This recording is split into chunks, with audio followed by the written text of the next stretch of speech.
The scroll releases next week, and I'm not sure I'm ready. Not because it's unfinished, but because it carries parts of me I might never have shown. You're watching this because you felt it too, that hesitation before revealing something that matters. I thought I'd feel proud by now.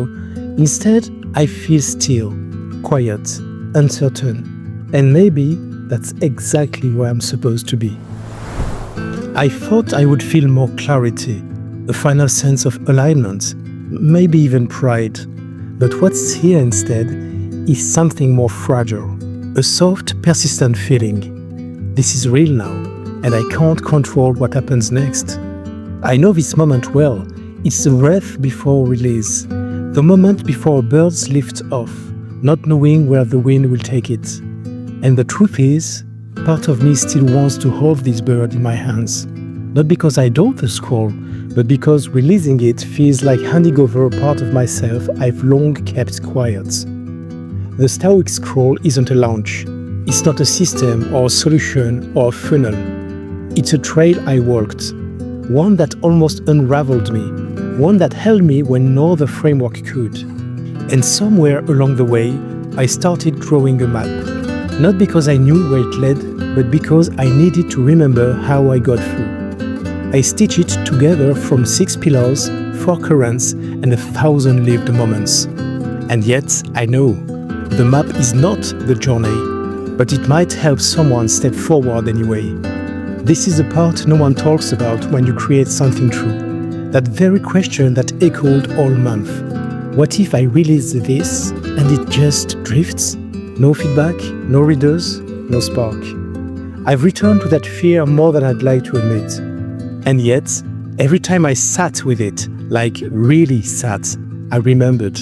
I didn't write the scroll to be seen. I wrote it because I needed it, because life was loud and I needed a rhythm, because effort without anchoring was starting to hollow me out, because I forgot what it felt like to breathe into stillness.